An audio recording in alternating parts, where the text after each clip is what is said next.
Next up is C3, a presentation of schematic design and opinion of probable cost for the new library facility. Shifting right into the good stuff. And my understanding is Peter Bolek, the President and Director of Design for HMB Architects, will be presenting. Emily, do you have any? You're not introducing or anything? No. Okay. Welcome back, Peter. Good evening, Mr. Mayor and members of council. Thank you for your time this evening. Very excited to present the design for the new library project, and I want to share that with you today in kind of a high-level presentation, open to any questions, comments that you might have, and talk through that. The two parts, as the Mayor mentioned, are essentially the design and then the probable costs. As the Mayor mentioned, I'm Peter Bolek. I'm president of HMB Architects. My practice focuses on library design. We're in our 50th year, and we work with libraries all over the country. It's a very, very rewarding project type to work on. We're very fortunate to be working on that, and I think members of council and mayor, I think this is a great project for this community, and every time we get engaged with communities in this magnitude for these type of projects, it is an overwhelming success. So that's what we hope to bring to the project and to this body this evening. A lot of the work that we did starting in early of this year for the last 4 months is really based on narrative of design expectations, a demonstration of need, an assessment of scale and spaces, and then conceptual renderings of what the building might look like, how it might function, where it's sited, and some of the what is referred to in the industry as schematic design development work that can lead to an independent cost estimator to assess the project and then assign the cost required for the project. The first couple of slides in this presentation are narratives describing the work. I'm going to hit on just some highlights which are very important because I believe every library needs to fit within the community it's in and needs to be special and unique to that community. We have a building that's going to be a multi-story building, and it's organized very strategically with different levels as you rise up from first floor through the third floor. The first floor being a very active floor, very community-generated use of the space. The uppermost floor is more of a tranquil space, a more quiet space, and then the second level is really where the core library material will be housed and is that middle zone that kind of brings the whole building together as a unique, holistic building. A lot of the design is focused around certain things that make for great spaces of public buildings, material and light. We have a lot of glass on this building that allows for transparency so that there are views into the building. As people walk by, they'll have no mistaking that it's a library. It's a place that I can go to and that want to go to. And then within the building, a lot of great natural light, places to sit and contemplate and read and work. It's also a building that is designed with a type of construction called mass timber. Sited where it is on city property, there's a very nice natural wetland buffer between Civic Center Drive and the building, so we are engaging the building in kind of a natural environment. The wood in the mass timber will provide a very rich and warm and inviting type of space. The landscaping and the connection to other civic buildings will be very carefully woven together to create a destination that is really the center and the heart of this community. A couple of things in the design philosophy: a building that's very transparent, very open, and has an honest sense of materiality. These three components will really make for a very functional, flexible, and safe building for your community. So that being kind of the initial kind of explanation of the design, I want to share just a little bit of the diagrammatic relationships of the building. There is one color on this slide that you really don't see, and it's a much bigger rectangle. It's the light blue color. It's the first floor of the library. That's that very active animated space, about 40,000 square feet. Then the second floor is the darker blue, the lighter blue rather, and that's 12 27,000 square feet. That's the heart, the main part of the collection. And then the top floor, third floor, the darker blue, is 22,000 square feet. And as I mentioned initially, it is zoned so that there is a distinction between the activities on the levels and then also from a more louder to a more quieter type of space within the library. As many know from prior presentations and discussions, the library site is across Civic Center Drive from the current library on city property, adjacent to the community center. This site is really well suited for the building in the sense that it will be very visible as people come in along Civic Center Drive. It's sited along a nice natural buffer of the wetland. It will link the skating park, the Civic Center, the other civic destinations that are in this core region of this property. In fact, we are making a strong relationship through the site with pathways that really do link the buildings from entry to adjacent building entries. There are going to be site amenities that are beyond the library program space for the community to use, outdoor programming space, walking trails. To the north part of the stormwater detention and management, we are proposing a pond feature.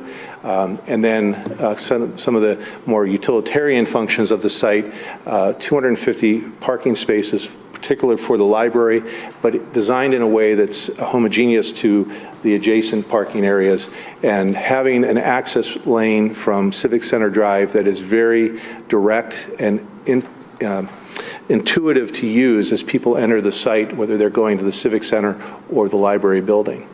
Of course, the library building you see here in the blue, kind of purple form, is at the center of this development. This is the view as you come north along Civic Center Drive. You can see the community center in the background there. So this is the wetland buffer that I mentioned, and our library building will be placed just to the east of that buffer. As you come along Civic Center Drive, you will get glimpses of the building. It will be a three-story building, as I mentioned, so it will be very obvious that there's a destination here, a place to arrive at. And so I'm going to share with you a number of renderings that we've created about the building. These were done in concert with the building committee and talking through the program, the use of the space, some of the ideas of what we wanted to try to create as a iconic element for the city of Troy. And so this image here is from the southwest corner. That's that kind of similar point I just showed of the wetland area. We do, as I mentioned, intend to have some walking trails that will link these components together. This is one that would come from Civic Center Drive towards the library building and have an entrance portal onto this building from the west side of the building. So if somebody were walking in the complex here at Civic Center, they can arrive across through this very nice wetland natural environment and arrive at the building. In these images of the exterior, you see the notion of a very strong and elegant structure, and that is the mass timber, the heavy timber wood structure. And then, as I mentioned early in the intro, a lot of transparency with the building, a lot of great glass for natural light and views in and out of the building.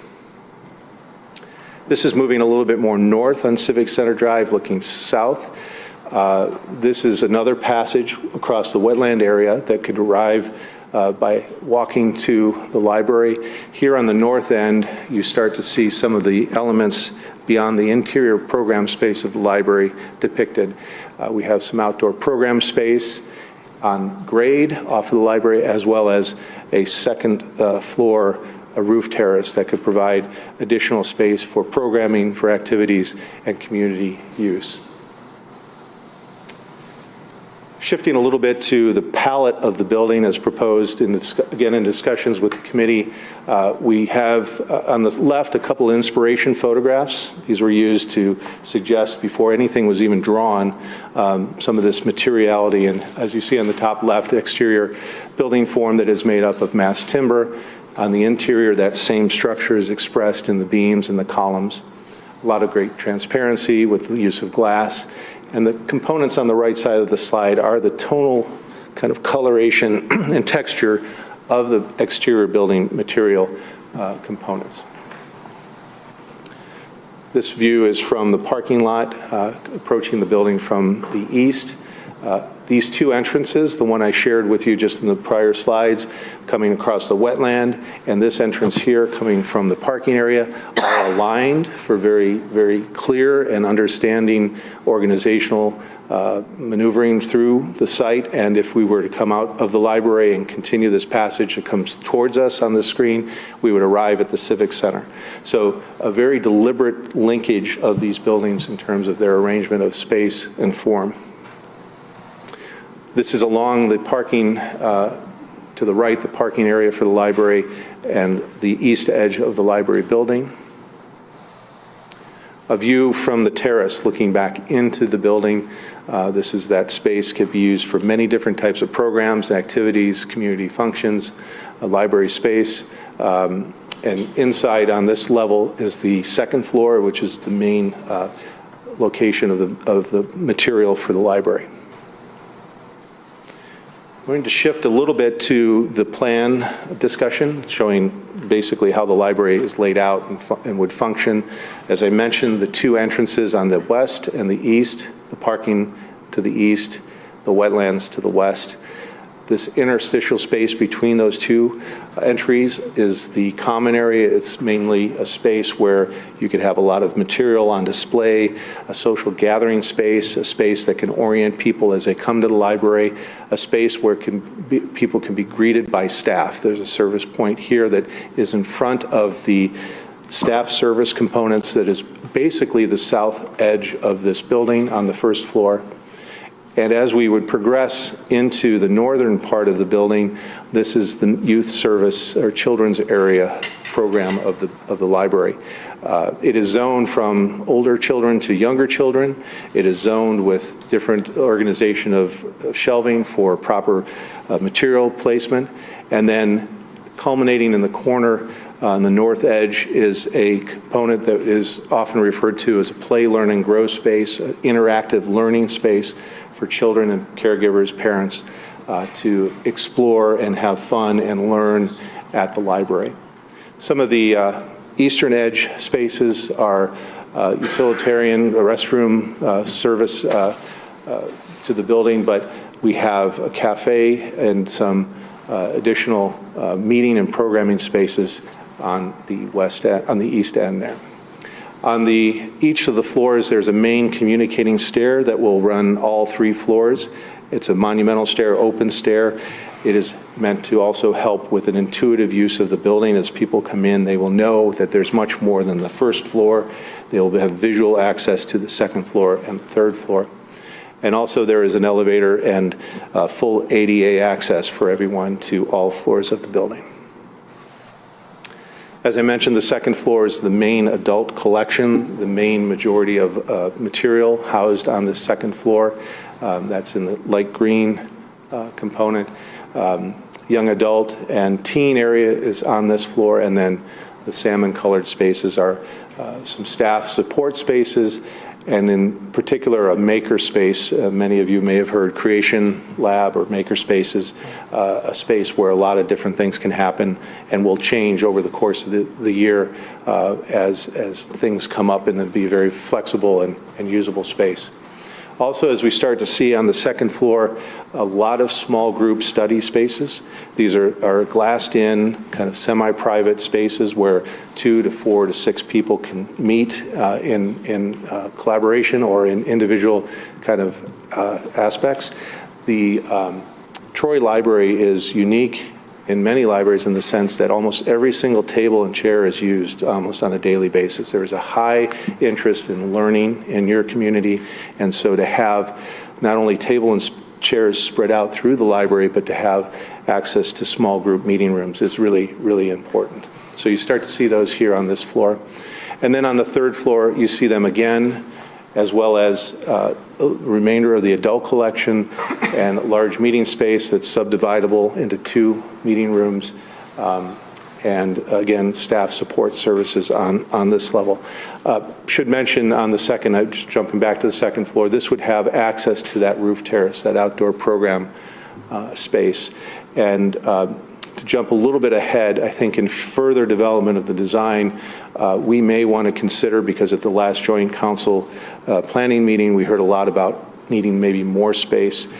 This is an opportunity where we can move the edge of the building wall to kind of encompass some of that roof terrace as usable interior space at little less cost than if we were adding just all new space to the building. So the terrace is really amply designed now in its square footage, and I think that at this early stage, we will have an opportunity to kind of right-size that, and if we can expand in program space, we will do so.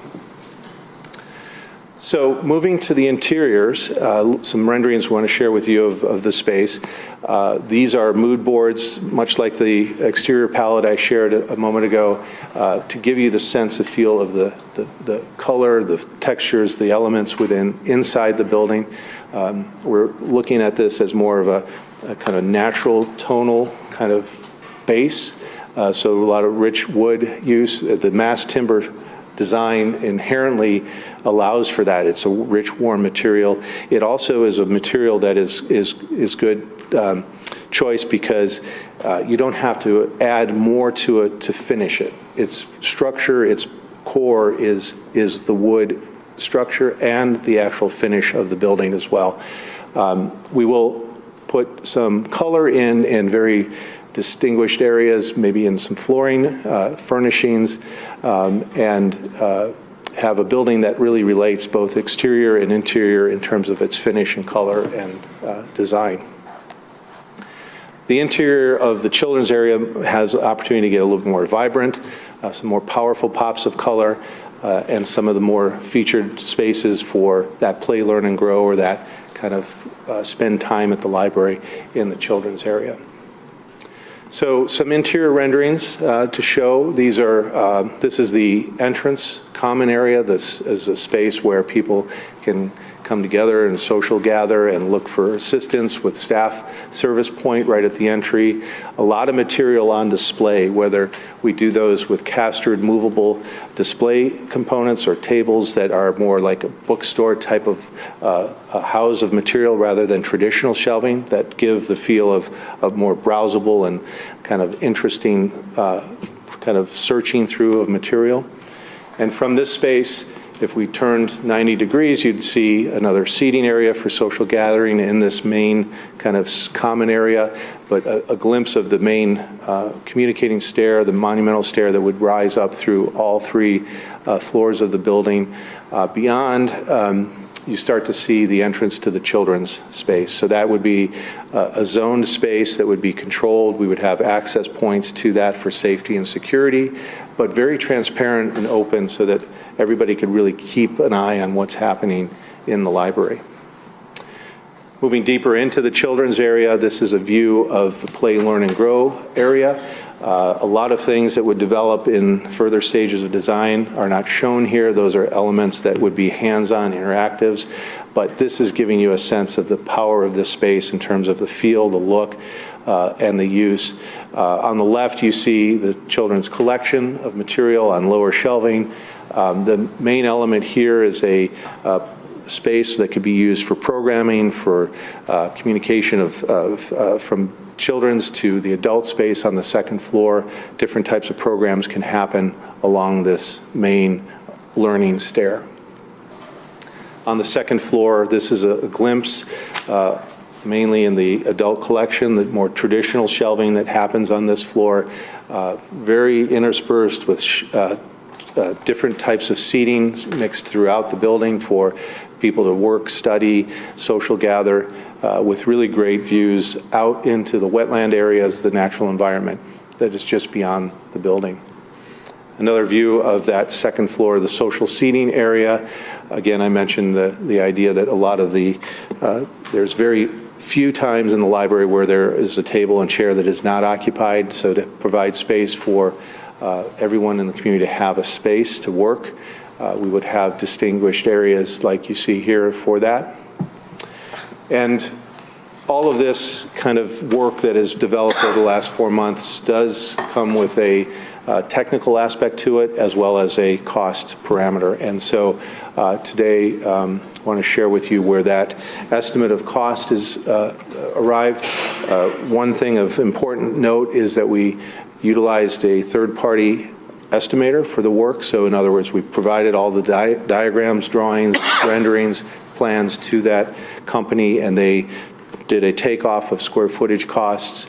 They worked with tradesmen in the industry and produced a cost estimate that you see here. So there's two parts really to a project that is defined as hard cost and soft cost. The hard costs are more related to truly the bricks and mortar of a project. The soft costs are more things like furnishings, loose elements, and things that are getting you to a total project cost. So bricks and mortar plus everything else that goes into the library gets you to the full total project cost. And that estimate today is $75,080,872, and it's broken down between the hard costs and the soft costs as you see here. These estimates were produced with thinking about today's economy, this region, looking at the tariff impact that's already surfaced in a lot of the elements in the building trades and even beyond the building trades. For instance, every piece of furnishing that we were going to put into this building has metal in it, whether it's shelving or chairs, and all of those have had impacts. And so I believe very firmly that our cost estimator has got a good grasp of the market. There are some other things to consider, though, that are maybe a little bit more unknown, and that is future impacts of tariffs. So there is the notion in the industry to start planning for a contingency for tariff impact that you see here as item 1. If there was an opportunity to enhance a couple of components within the library design right now, the first one would be that interactive learning element, as I mentioned, is not shown or depicted yet in the first floor children's area. That would be a great opportunity to enhance, as well as some of the outdoor furnishings beyond what we've considered in the design so far. And then the last being the notion that the idea of needing space. We're at 90,000 square feet right now as a planned project, and really the target is 100,000 square feet. So we were asked to produce the cost estimate to then project forward with two levels of cost for additional square footage, perhaps. If we were to arrive at the 10,000 square feet more of additional square footage, that's about $8 million. And as I mentioned in the slide when we were talking about the terrace, there is potential to expand the building footprint by encompassing the terrace a little bit, which those dollars are already in the project. So instead of a $10 million or $8 million for 10,000 square foot, we might be able to get more square footage for a lesser square foot cost by doing that. And I think that would be a very good thing to consider as we move forward. The last thing I'll share before moving on to questions, comments, is a project schedule. This is a tentative projection, mainly with the idea of November 5th bond proposal. With success there, we would have 5, 6, and 7 would be the remaining portions of design, which would start right away in November, December, and go until January of 2027, at which time we could go into a bidding period and possible construction start in April of 2027. So with that, I will turn it back over to you, Mayor, and thank you. Answer any of your questions. Peter, I appreciate it. Thanks for the thorough presentation, the updated schematics, and of course the cost estimate, which we didn't have when we had our joint meeting with the Planning Commission. But I appreciate, and I know all of us do, seeing what's changed, what's progressed. And to my fellow council members, later in the agenda, we're scheduling a special meeting on this very topic, is my understanding from city management, for June 30th. So where we'll really dig into a lot of these questions and talk about the costs and talk about what it means for our community, I think. But that said, if there's burning questions right now that feel appropriate, I'm happy to have anyone ask. I think we're looking forward to our June 30th meeting, where we can digest some of it a little more and go through this cost estimate. We received it last week, and we've been going through it. But does that sound fair for everybody? Yep. All right. Thank you. Okay, thank Appreciate you. it very much. Thank you.